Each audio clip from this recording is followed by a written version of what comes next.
right, we are here in the Buy More with true. the extraordinary man you may know as Chuck Bartowski.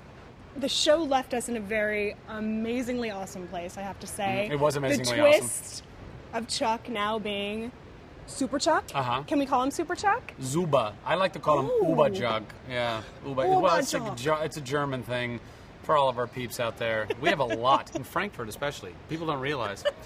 And Hamburg. How is it being Kung Fu Chuck? Pretty awesome. Yeah? Pretty amazingly awesome. I think you worded it appropriately. Thank you. I mean, for 2 years I've sat on the sidelines and watched Yvonne and Adam, kick a lot of bad guy butt. Yeah. And ever since I was a little boy, all I wanted to do was run around with a gun and do war movies and stuff like that. And now you get a little piece of that. I'm like, it's a little like The Matrix. I'm a little Neo-esque. I got my powers that I can evoke when the time is necessary.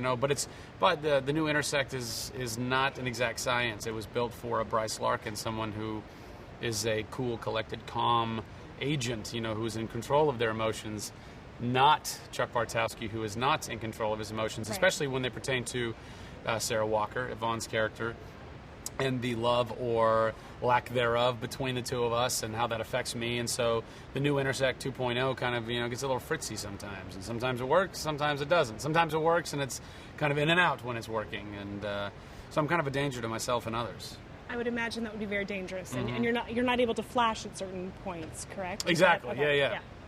So last season you went from doing the Morgan, which I think was something like kind of covering up all your important cover parts. the jewels. It's the face and the jewels, yeah. Uh-huh. From that to, can we see a new Chuck move? What's a new Chuck move? It's something having to do with, Don't kill me while you fists. do it, though. You would come in, Yeah. like throw a punch at me. Right, and I would kind of block it like that, and then I'd clock you right in the face. But I wouldn't do that. Okay, that just We'd got a pull little too all of real our for me right punches, there. Right? That I scared you a little bit. It was scary. I scared you a little New bit. Chuck is scary. I scared me for a second. I'm not that in control of my body. As you can see, I'm a bit of a wet noodle sometimes. Kind of what scared me. So every once in a while, it kind of goes too far, and then you end up with a black eye, and I don't want to do that. What else can you tell us about the new season, how it differs this year? I mean, really the big differences are Chuck 2.0, or rather the Intersect 2.0, and that, being in Chuck's mind, body now, and how that affects him and the missions, because he can have these physical flashes now. That's a really big change. And, and these new kind of love interests coming in, and Sarah and Chuck finding themselves being forced apart, both because of the Intersect and how Sarah affects Chuck with that.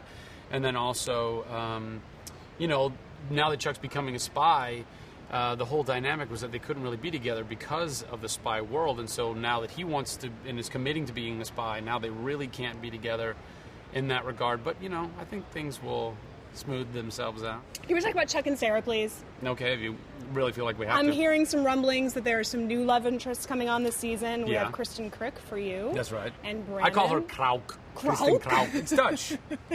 I just picture her in little wooden shoes all the time. And Yvonne also has a new love interest. I'm concerned. I want Ralph. Chuck and Sarah together. I'm just going to put it out A there. lot of people want Chuck and Sarah together, and I don't blame them. I mean, we've kind of set up the whole, dynamic of the love story to be that. Right.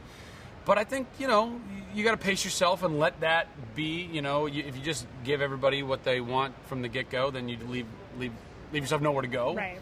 And if you have to kiss some other pretty girls in the meantime, I mean, if it's somebody's your job. to do it, somebody's got to do it. What can you tell us about Hannah, Kristin Crick's character? Chuck meets Hannah on a plane to Paris.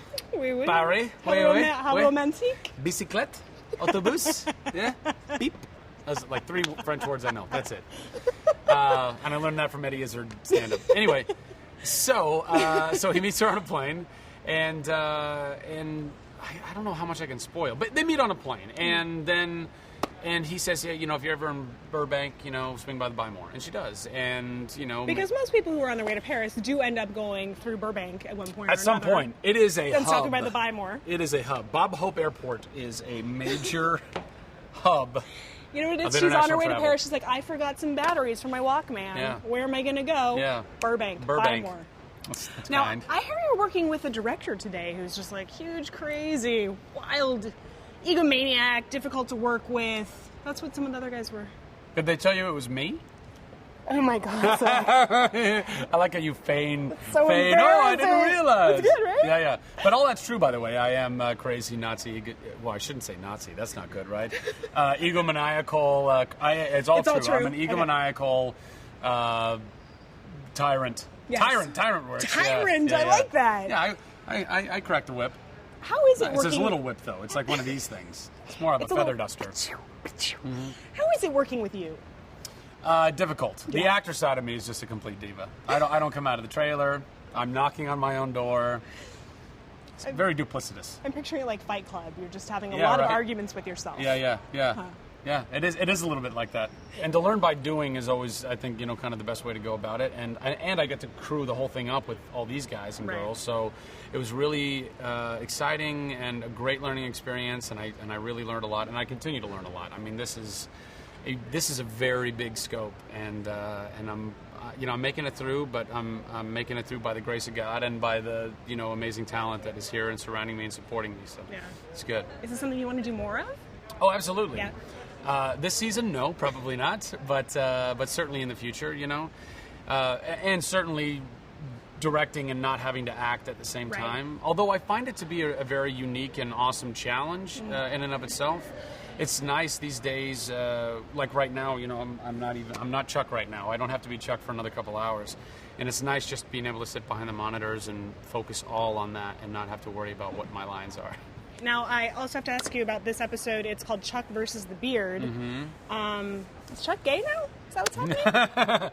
Wouldn't you like to know? Is Kristin Crick perhaps. really a man? No. That's why you can't tell us. I've totally figured it out. That would be so awkward, like little Kristen Krug, like, what's The happening? least manly woman ever. Right? Yeah.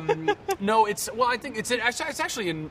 very good title, I think, because it has many levels to it, many layers, like an onion. You just peel it.